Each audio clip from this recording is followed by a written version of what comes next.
오늘 본문의 말씀을 통해서 이제는 사명을 위하여라는 제목을 함께 은혜를 나누기를 원합니다. 이제는 사명을 위하여. 축복보다는 사명에 충실해야 될 줄로 믿습니다. 하영록 목사님이 쓴 P31이라는 책이 있습니다. 그 안에 이런 내용이 있습니다. 저자가 고등학교에 다니는 딸들에게 말합니다. 만일 내일 학교에서 시험이 있는데 열심히 공부를 하면 A를 받을 수 있지만 그렇지 않으면 C를 받을 가능성이 높아. 그래서 공부를 하려는데 친구에게 전화가 왔어. 친구의 부모님이 싸움을 하고 아버지는 이혼을 하겠다고 나가버리고 어머니는 상처를 받아 집을 나가서 지금 친구가 서럽게 울고 있어. 그러면 너는 어떻게 할래?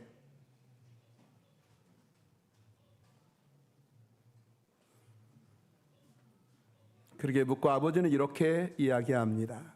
그럴 경우에는 희생을 해야 돼. C를 받아도 괜찮아. 한두 번 시험을 잘못 봤다고 인생이 잘못되지는 않아.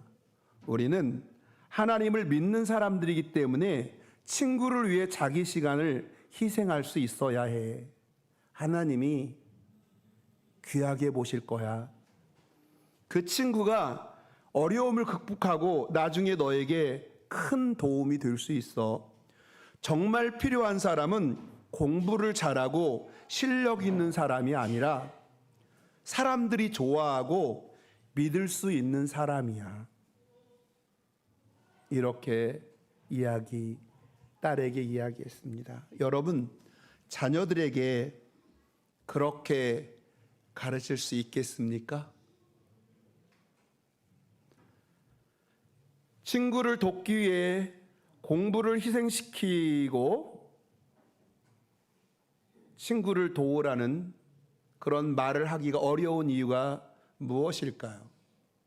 그것은 아마도 우리가 사명지향적이기보다 축복지향적인 사람이기 때문입니다. 예수를 잘 믿고 순종하여 축복을 많이 받는 것은 모든 사람이 부러워하는 신나는 일입니다. 그러나 우리가 오로지 축복에만, 성공에만 관심을 집중하고 산다면 그 축복이 우리를 망하게 할 수 있다라는 것입니다. 우리는 축복보다 사명에 우리의 시선을, 우리의 마음을 집중해야 될 줄로 믿습니다. 하나님은 이스라엘을 태에 있을 때부터 택하시고 부르시며 이름을 기억하십니다. 갈고 닦은 예리한 화살처럼 강력한 말씀을 그의 입에 두셨습니다. 너는 나의 종이요. 3절 내게 이르시되 너는 나의 종이요 내 영광을 내 속에 나타낼 이스라엘이라 하셨느니라. 너는 나의 종이요 내 영광을 내 속에 나타낼 이스라엘이라 말씀하셨습니다. 하나님의 영광을 그들을 통해 나타내고자 하셨습니다. 이스라엘을 통해서 나타내고자 하셨습니다. 하나님의 영광을. 그런데 지금 이스라엘은 바벨론 포로에 잡힌 채 시리와 좌절에 빠져 있습니다. 하나님을 멀리 떠나 우상 숭배를 일삼고 하나님이 보내신 선지자들을 잡아 죽이고 학대하고 핍박하고, 그래서 하나님께서 그들을 잠시 징계하셨기 때문입니다. 그러나 하나님께서 이제 이스라엘을 자기에게로 이끌어 오십니다. 포로로 살면서 바닥까지 내려간 이스라엘을 불쌍히 여기시고 그들을 다시 회복시키려고 하십니다. 포로로 끌려간 그들을 노예에서 해방시켜주고 고국에 돌아가 무너진 나라를 다시 세울 수 있도록 하나님이 도와주십니다. 다시금 그들에게 영화롭고 보배롭고 높여주시려고 하십니다. 그래서 이사야 선지자를 보내서 반복적으로 계속 또 반복적으로 회복에 대해서 말씀을 전하게 하시고 소망을 품게 하셨습니다. 그런데 선지자의 말을, 이사야 선지자의 말을 사람들이 잘 믿지를 못합니다. 왜? 너무나 불가능하게 여겨지는 엄청난 일이기 때문입니다. 포로에서 풀려나는 일도 불가능해 보입니다. 고국으로 돌아가서 다시 무너진 황폐한 땅에 다시 나라를 세우는 것도 너무 황당하게 여겨집니다. 그런데 하나님께서 그런 것은 쉬운 일이라고 말씀하십니다. 할렐루야. 6절 한번 읽어보겠습니다. 6절. 그가 이르시되 내가 나의 종이 되어 함께 시작. 야곱의 지파들을 일으키며 이스라엘 중에 보존된 자를 돌아오게 할 것은 매우 쉬운 일이라. 이스라엘 중에 보존된 자들을 돌아오게 하는 것은, 포로에서 해방시키시는 것은 매우 쉬운 일이라, 이렇게 말씀하셨어요. 포로에서 풀려나 고국에 돌아가 다시 나라를 세우는 일이 세상에서 가장 어려운 일이라고 생각했는데 하나님은 매우 쉬운 일이라고 말씀하셨습니다. 왜냐하면 하나님이 하려고 마음 먹었기 때문입니다. 할렐루야. 하나님이 하려고 마음 먹었기 때문이에요. 하나님이 하려고 하면 누가 방해할 수 있습니까? 하나님께서 어려운 일이 무엇이 있겠습니까?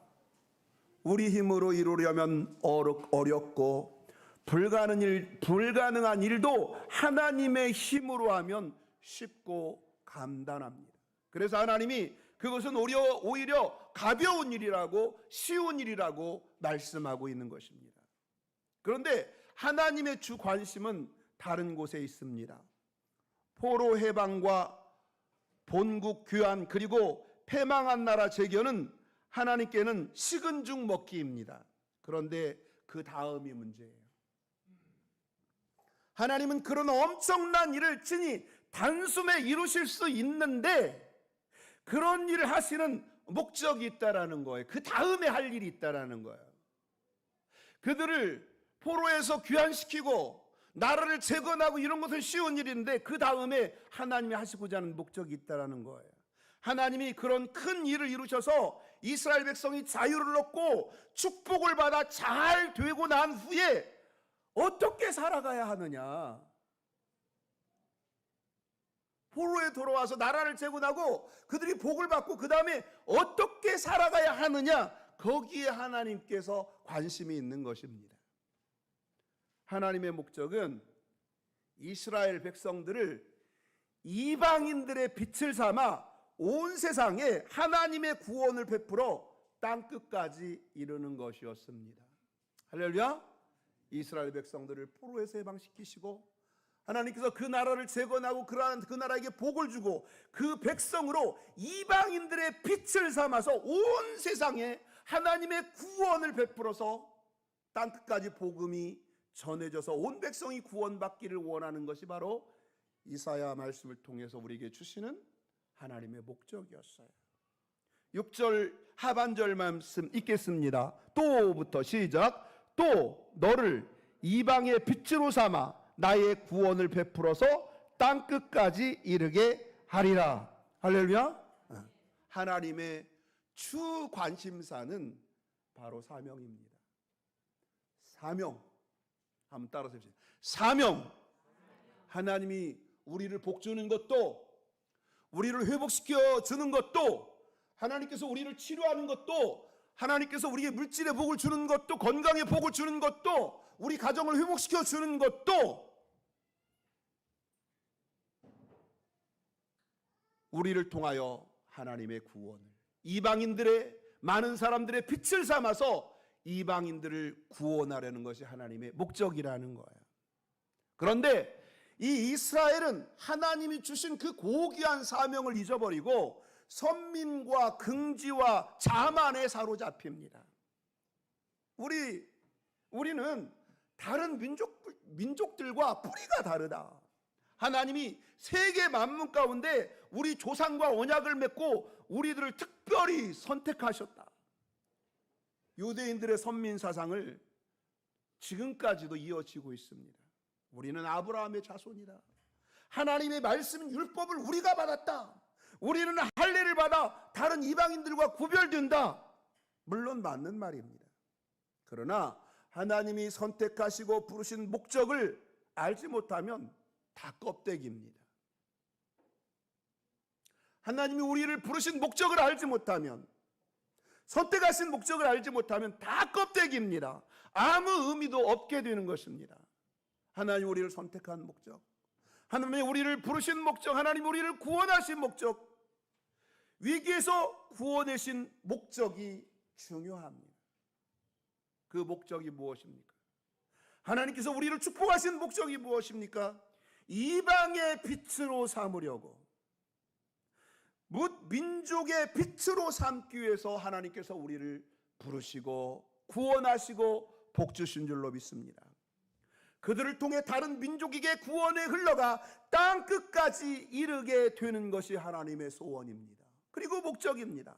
이것은 이스라엘 백성에게 하나님께서 주신 사명이었습니다. 사명이 완수하도록 이스라엘을 선택하셨고 부르셨고 종살이에서 구원하셨습니다.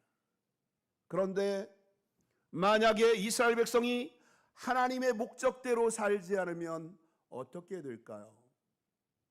사명을 주신 그 하나님께서 어떤 반응을 보이실까요? 하나님께서 실망하실 것입니다. 실망을 넘어 분노하실 것입니다. 하나님이 이스라엘 민족 공동체를 통하여 세상을 구원하려는 목적을, 계획을 세우셨지만 저들은 하나님의 선택하고 부르신 목적에 관심이 없었습니다. 하나님 부르신 목적, 선택하신 목적, 구원하신 그 목적에 관심이 없었습니다. 오로지 선민 사상에 젖어 자신의 우월함을 과시하고 이방인들을 멸시하고 외면했습니다. 그러자 하나님은 예수 그리스도를 이 땅에 보내시어 교회라는 공동체를 세우시고 교회를 통해서 세계 만민을 구원하려는 목적을 성취하려고 하십니다. 하나님은 저들이 불순종하자 예수 그리스도를 보내셨고 예수 그리스도를 통해서 오늘 이 교회를 세웠습니다. 오늘 이 루원시티 교회를 세워서 세계 만민을 구원하려는 당신의 목적을 성취하고자 하시는 것입니다. 오늘 교회는 하나님의 부르심의 목적을 성취하고 있습니까?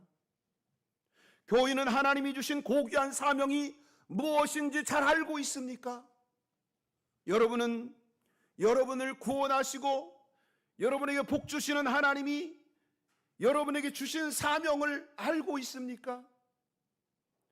그리고 여러분 그 사명을 위해서 살고 있습니까? 우리도 자칫하면 이스라엘처럼 택함 받은 것에 관심을 집중하고 살기 쉽습니다. 하나님께 사랑받고 하나님께 복받고 많이 받은 것에 관심에 집중되기 쉽습니다. 복에만 관심을 가지며 살 수 있습니다. 그러다 보면 자만해지고 교만해지고 이기적이 되기 쉽습니다. 그러나 우리는 우리를 선택하시고 복 주신 목적, 그 목적인 사명에 우리는 집중해야 될 줄로 믿습니다. 이방인들의 빛을 삼기 위해서 우리를 구원하시고 자녀 삼아주신 것임을 우리는 기억하고 우리의 사명에 집중해야 될 줄로 믿습니다. 나를 구원하신 하나님께서 나를 통해 구원을 땅끝까지 이르게 하시려는 것에 우리는 집중해야 합니다. 우리는 축복 지향적인 사람이 되지 말고 사명 지향적인 사람이 되어야 하는 것입니다. 지금은 이제 코로나를 지나고 적극적으로 주님을 섬기던 많은 사람들이 위축되어 있습니다. 그러는 와중에 전도를 포기하고 예배를 포기하고 살아가는 지체들이 많이 있는 것 같습니다. 이제 우리는 다시금 깨어 일어나 우리를 구원하시고 부르신 사명을 기억하고 영혼 구원의 사명을 감당할 수 있기를 바랍니다. 사명자가 예배만으로 영성을 유지할 수 있을까요? 사명을 감당해야 합니다. 사명은 목사와 선교사에게만 주어지는 것이 아닙니다. 구원받은 사람은 다 사명자입니다. 가정에서, 직장에서, 교회에서, 사회에서 세상의 빛으로 살며 구원이 흘러가게 해야 합니다. 여러분, 어렵다고 포기하지 말고, 힘들다고 포기하지 말고, 시간 없다고 포기하지 말고 사명을 감당하여 살아갈 수 있기를 바랍니다. 때로 헛수고처럼 느껴져도 실망하지 말고 계속 사명을 감당하시기 바랍니다. 축복에 물질에 집중된 시선을 사명으로 옮기고 사명에 집중하여 하나님께 인정받기를 기대하며 변함없이 달려갈 수 있는 의료원시티 모든 성도들이 받을 수 있기를 주님의 이름으로 축원합니다.